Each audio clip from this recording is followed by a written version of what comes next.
Hello' guys, আজি মই প্ৰথমবাৰ ইমান ধুনীয়া মন্দিৰটোলৈ আহিছোঁ। এই মন্দিৰটো উজান বজাৰ গুৱাহাটীতে আছে আৰু এই মন্দিৰটোৰ লগত ইমান ধুনীয়া পুখুৰী। এই পুখুৰীটোৰ নাম জোৰ পুখুৰী আৰু এই পুখুৰীত ইমান ধুনীয়া ধুনীয়া হাঁহ আছে, বগা হাঁহ আৰু বেলেগ বেলেগ হাঁহো আছে। আৰু পুখুৰীটোৰ পাৰে পাৰে ধুনীয়া ফটো ল'ব পাৰি, ভিডিঅ'। আপোনালোকে যোনে যোনে আহিব সকলোৱে ভাল পাব। ইয়াৰ বেকগ্ৰাউণ্ডো ইমান ধুনীয়া আৰু এই পুখুৰীটোৰ লগত উগ্ৰতৰা দেৱালয় মন্দিৰটো জানেই, সকলোৱে আহিছেই চাগে, কিন্তু মই আজি প্ৰথমবাৰ আহিছোঁ। আৰু এই মন্দিৰটোৰ এইফালে আমি আহিলোঁ, এইটো ৰাস্তাৰে আহিলোঁ। আমি এইটো ৰাস্তাৰে আহি ইয়াৰ ওচৰতে গেটটো উগ্ৰতৰা দেৱালয়। চ' আমি এইটো গেটেৰে সোমাই পূজা কৰিলোঁ। পূজা কৰি ওলাই আহি জোৰ পুখুৰীটো ভালদৰে দেখুৱাই দিলোঁ। মানে পূজা আগতে কৰি লৈছোঁ, মানে পূজা কৰি থাকোঁতে ভিডিঅ' ফটো লোৱা এলাও নাই বাবে আমি ভিডিঅ' তাত লোৱা নহ'ল। তাৰ পাছত এতিয়া আমি পূজা কৰি ওলাই আহি আৰু মন্দিৰটো মা কামাখ্যা দেৱী মন্দিৰটোৰ নিচিনায়ে দেৱী মাক পূজা কৰা হয় ভিতৰত। আৰু ভিতৰত এনেকুৱা ধুনীয়া সৰুকৈ পুখুৰী এটা থাকে, সেই পুখুৰীটোৰ পানীটো চুব লাগে। তাৰ পাছত আমি পূজা কৰি ওলাই আহি অকণমান আহিয়ে পায় দীঘলী পুখুৰী পাৰ্ক। চ' এই পাৰ্কটো সোমালোঁ। ইয়াৰ পুখুৰীটো বহুত ভাল লাগে আৰু ইয়াৰ ছাইডত ইমান ধুনীয়া ফুলনি বাগিচা, জানে সকলোৱে আহি থাকে চাগে।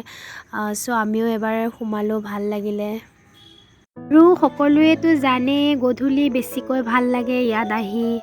আজি আৰু আমি মৰ্ণিঙতে সোমালোহি, মানে আমি মৰ্ণিঙে দৰ্শন কৰিলোঁ মন্দিৰত, সেইবাবে ইয়াতো এনেই মৰ্ণিঙে সোমালোহি। আৰু গধূলি বেছি মানুহ হয় চাগে, এতিয়া মৰ্ণিং কাৰণে ইমানখিনি মানুহ নাই। আৰু চাইডে চাইডে ইমান ধুনীয়া ফুলনি, ফুলবোৰ কি ধুনীয়া ফুলি আছে, ভালেই লাগিছে, ইমান ভাল লাগিছে আহি। আৰু সকলোৱেতো জানেই ইয়াতে পুখুৰীত নাও থাকে, মানে বট থাকে, বটত উঠিব পাৰে। আমি মানে নুঠো আজি, আৰু এতিয়া মানে বট চলা নাই চাগে। চ' শেষলৈকে চাই থাকক আপোনালোকে। আৰু সকলোৱে জানে ৰিলচ বনাই ভাল পায় ছোৱালীসকলে। চ' ময়ো মানে ইয়াতে ৰিলচ এটাকে বনাওঁ বুলি সোমালোহি। চ' তাৰ বাবে ময়ো এটা ৰিলচ বনালোঁ। চ' সেই ৰিলচটোও দেখুৱাই দিলোঁ আপোনালোকক, শেষলৈকে চালে দেখিব।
Manglan tay bang ani so